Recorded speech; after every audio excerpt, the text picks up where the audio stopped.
Ladies and gentlemen, the WMAC featherweight champion of the world, Kathy, the Punisher.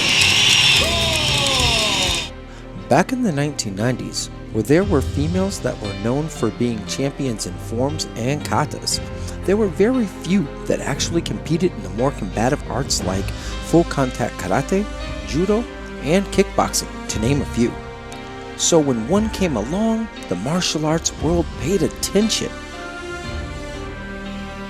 Sometimes referred to as the Queen of Mean, Kathy Long is one of the best female kickboxers in the sport's history, winning the WKA, ISKA, and WMAC World Kickboxing Championship titles. With an impressive 18-1 record, it is easy to understand why she was referred to as the Queen of Mean, the Princess of Pain, the Punisher, Kathy Long. Did we forget to mention that she also has a professional boxing record, along with an MMA record too?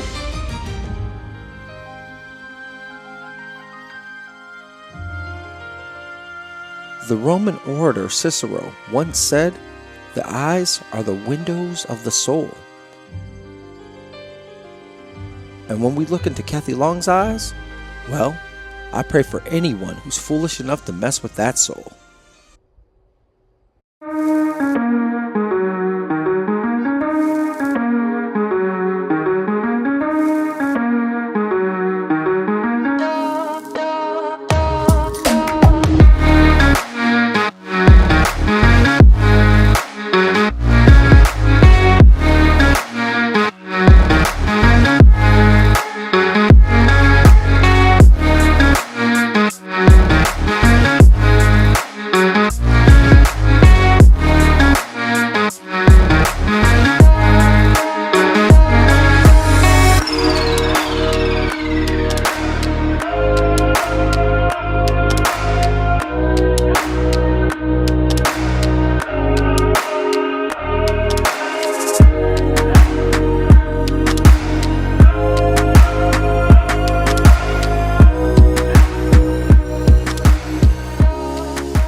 Seattle, Washington. It's known for its many attractions. There's the Museum of Pop Culture, the Space Needle, great coffee, Dick's Drive-In Burgers, a pie bar. Yes, you heard me correctly. It's a bar where they serve pie. I was definitely in heaven. Ooh, man, oh man, pie. Gotta love it. Grunge music, and most importantly, Seattle Wushu Center, which is located at 5423 California Ave, Southwest. It's where one will find Marshall Mays podcast alumnus Sifu Rosita de Jesus and Sifu Kathy the Punisher Long.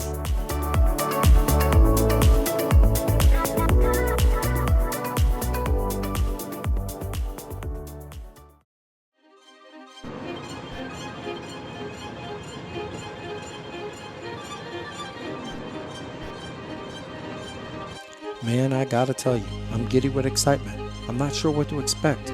Are we gonna see the kickboxer, the kung fu expert, the MMA fighter, or all of the above? Either way, I know we're in for a treat.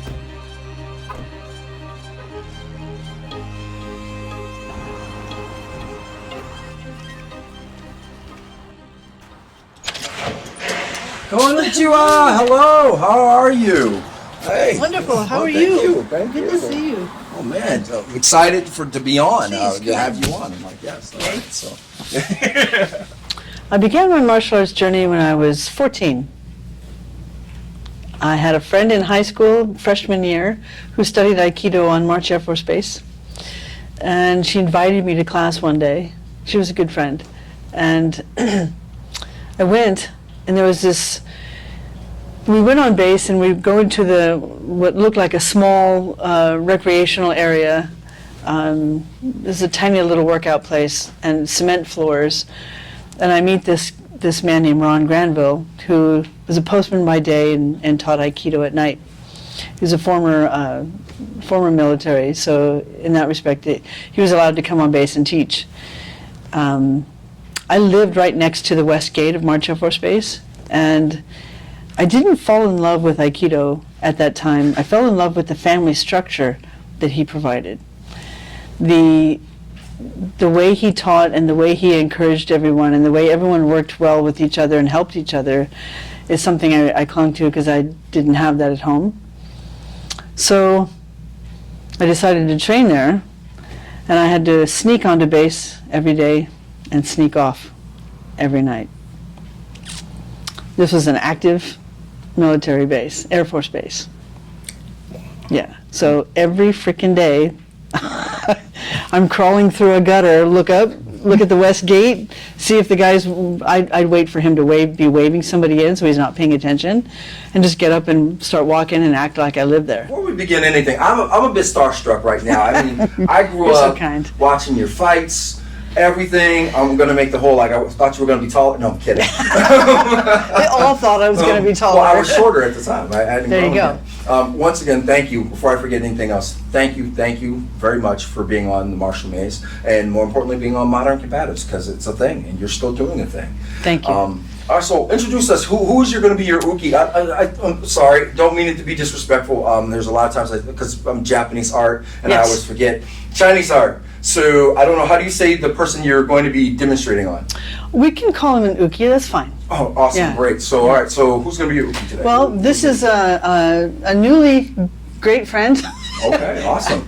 How you His doing? name is Shannon, All right. and please tell him the arts that you study as well. My name is Shannon Stallard. I have black belts in Japanese Jiu-Jitsu, Japanese Karate, Korean Hwarang-do, and Brazilian Jiu-Jitsu. Ooh, this is a multi-tool. That's right now. That's what we're looking at. That's the multi-tool. Now this is one of the best multi-tools Oh, because he also great. does Muay Thai and kickboxing. Oh, that's yeah. That was the dude you saw kind of hitting the bag earlier. So Yeah. there's that. All right. So, all right. What do you have in store for us today? Well, not only am I proficient in kickboxing, but I'm also a master in Kung Fu Sansu. And I've studied multiple of other arts, which I incorporate into my Kung Fu Sansu. So if you've ever looked up Kung Fu Sansu when Jimmy Woo brought it to the United States, in its purest form, it's a great art. But I think, like anybody else, you want to adapt to the art. You want to adapt the art to suit you and what you do, right? So, the fact that I've studied JKD and Wing Chun and Muay Thai kickboxing and MMA and everything else, I incorporate that into my Kung Fu. So it's not just Kung Fu Sansu in that respect. All right. So so it looks like we're gonna be in for a treat. I'm gonna step out the way and let you do your thing, and then I'll come back in. But before we move on, who is this lovely individual in the background? Can I say that? This is my wife, Trish. Okay, awesome. Here to support us. Hello, Trish. Thank you for being in the background. And she's also a student here at the Wushu Center. Yeah. Awesome. This is great. So this is all right. I'm gonna.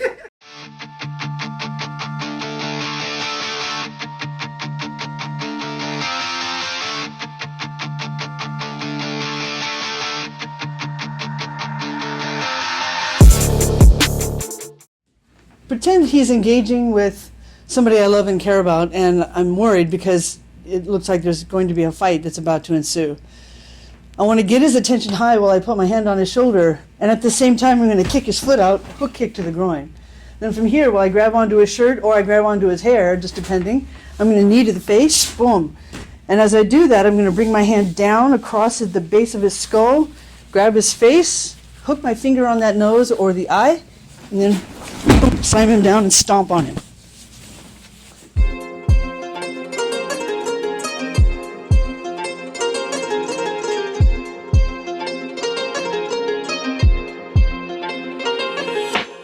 Went on to Kung Fu Sansu. I met a young man who was teaching Kung Fu Sansu in the park. A couple of my friends said, "Hey, you got to meet this guy," and one of them, one of my dearest friends, is still a friend today. We've been friends since we were 12. He was training with somebody else in Kung Fu Sansu, but he introduced me to Eric Nolan, and we were training there. Sansu Kung Fu, sometimes referred to as Five Family Fist, founded by Jimmy H. Wu, is a Chinese-American martial art. that takes arguably some of the best techniques and principles from both the northern and southern kung fu systems and combines them all together into one art. What makes this system of kung fu so unique that instead of focusing more on the traditional animal characteristics, Sun Tzu focuses on the human element.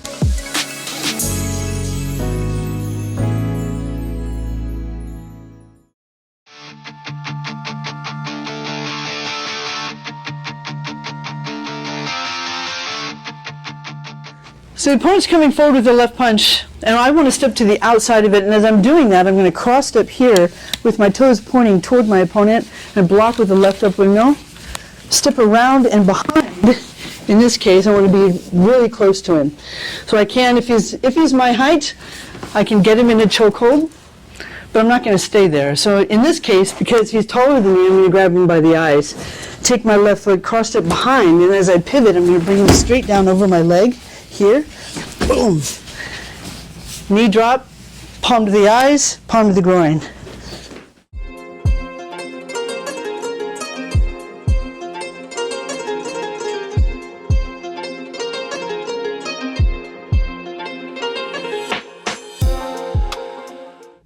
In my Kung Fu San Tzu training, I would go to tournaments and compete in forms because you saw what we do in San Tzu. We stick our fingers knuckle deep in people's eyes, we hit them in the groin, we stomp on the knee. We're not nice. You can't compete with that.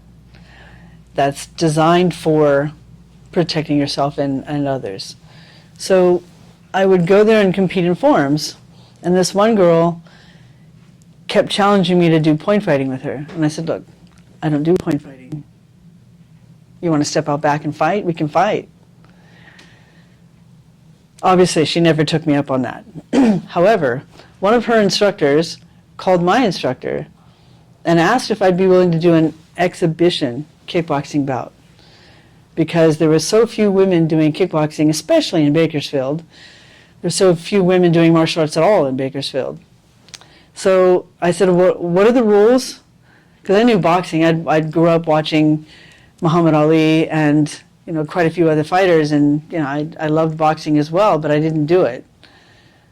I have a high respect for it, but at the time, he said, "Well, you can wear gloves, and you can punch each other and kick each other as hard as you want."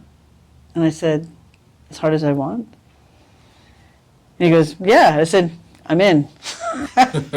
So I had 10 days to learn how to kickbox. Yeah, 10 days. Kickboxing record speaks for itself. 19 fights, 18 wins. She was the two-time world kickboxing champion, one-time WKA world kickboxing champion, one-time ISKA world kickboxing champion. They named her the Queen of Mean. I remember the Princess of Pain and the Punisher. The good thing about Kung Fu San Tzu is that it teaches you to strike in combinations. It's never just a one and done. You don't just hit somebody once and expect them to fall, right? So I was used to that aspect of it, and I was also used to always placing a limitation on yourself and being able to overcome that and work through it. For example, we'd be training and say, all right, your left hand's broken, you can't use it, go. And train with that. And train with the left hand broken, or your right foot is hurt, or whatever the case may be, or you can only do this and this and this. So I was used to training with limitations, and I just treated the gloves as another limitation. It's like, okay.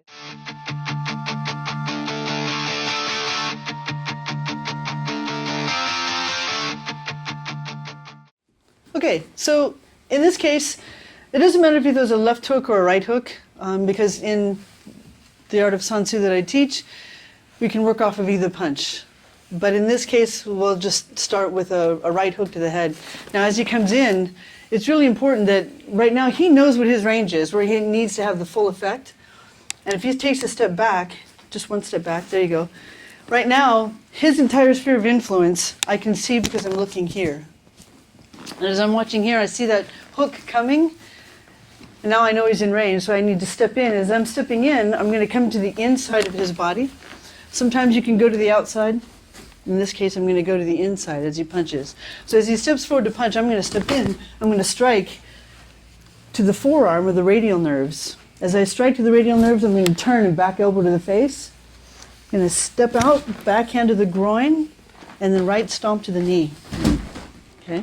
Now from here, we follow up.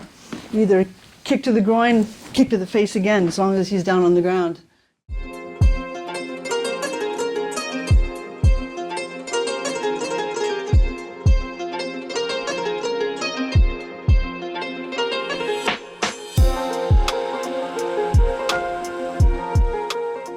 Because I loved Muhammad Ali so much, and I'd watched so many of his fights, and I'd listened to so many interviews about Muhammad Ali, I'd watch him in the interview. I remember one of his fights where he would stand up in the middle of the ring when the bell rang to sit down and rest. He'd be saying, "Come on, you're going to sit down? Come on, get up right now, we're going to fight, keep going. What are you sitting down for?" So I did that. And I'm yelling and screaming at her, and I'm scared to death because she weighed 190 pounds and I weighed 120. Yeah. Wow. Exhibition. Oh, yeah. Yeah. Exhibition. Exhibition. However, at the end of the fight, I mean, we beat the snot out of each other, punching and kicking hard, and at one point I had her in a headlock, and I'm just pounding on her face. And end of the fight, the announcer comes up, he grabs the mic, he goes, "Okay, they're tallying up the scores right now. Give the ladies a hand, we'll have the winner in just a moment." And so my instructor walks up, puts his arm around his shoulder, and he says, "Hey, you said this was an exhibition. So if you announce a winner, I'm going to break your arm right here and right now." And the guy said, "Give the ladies a hand, what a great exhibition." And no winner was announced. But not that it mattered to me. It was just something I got to experience and try something new and different. And it scared me so much that I was hooked on it immediately.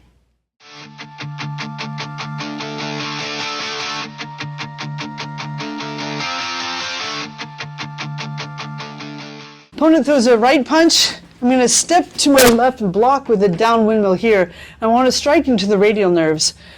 Something I used to say to my kids, along the thumb, your arm will go numb, right where the radial nerves are. So block here and then grab, making sure that the thumb is in between the first finger and the thumb, and the rest of your fingers are on the back of his hand. Okay. From here, I'm going to kick to the solar plexus and then drive him down with this inside leverage. As I take my left leg and I swing it around, I'm going to turn and hook. And as I hook, I throw. Boom.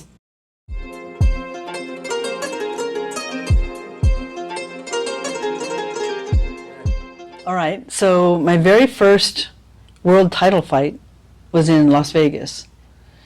And we were at Caesar's Palace. I was fighting Nora Daigle. And Nora Daigle was a southpaw from Florida.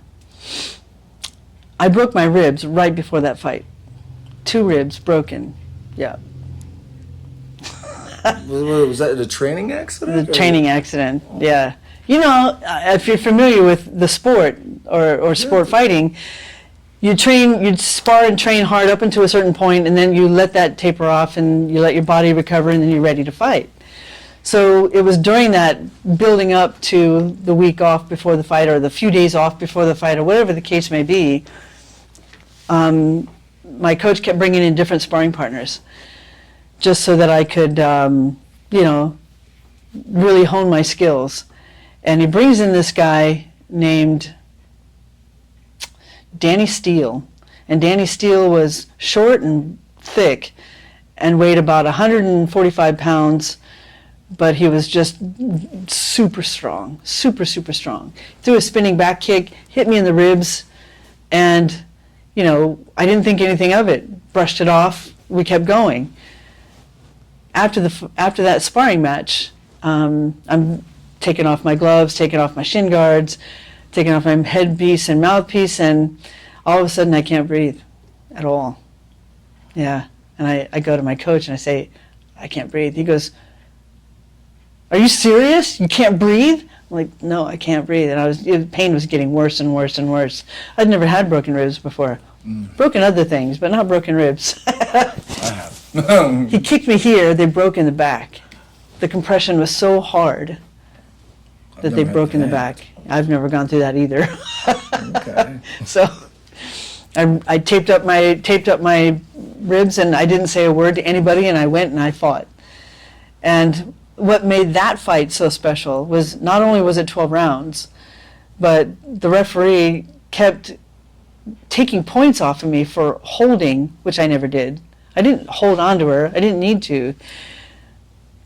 So for some reason, I just felt like everything's being stacked up totally up against me. It's 12 rounds. The only pain I felt was not being able to breathe that well during those 12 rounds. I'm one of those fighters, and I'm so grateful that I don't feel pain during a fight, because I have so much adrenaline pumping through me. I just don't feel anything, thank God. But after the fight, anyway, it went on and on for 12 rounds. It seemed like it went on forever. But what made that fight the most memorable for me was that my mother showed up. And, they had never attended any of my sporting events. Another memorable fight, super memorable, was I fought in France against a girl named Dani Roca for the WKA world title. She had the title, and I'm coming in as the challenger. Now, though they treated me super well, and they made sure I had whatever food I needed, the rest I needed, the training I needed, they were fantastic in taking good care of me. And I was shocked because before that I had gone to London, and I was treated exactly the opposite. Didn't have a great place to sleep, no food. I mean, it was just treated horribly, and then changed the rules the moment I show up for the fight. Wow. That was London. Flash forward, because I'm now in France, totally different atmosphere, great treatment, beautiful treatment. And when I went in there, my ribs were still broken, because I'd rebroken them for my second world title fight, and they were just barely starting to heal when I went into my third one. So they weren't completely healed yet. So that was a huge concern, because when I saw her, she was a heavy girl. And she jumps on the scale. We're supposed to weigh at 124. She comes in at 140. Yeah, I know. She jumps on the scale, and I look down, and she immediately steps off. And I looked, and I said, wait a minute, get back on that scale.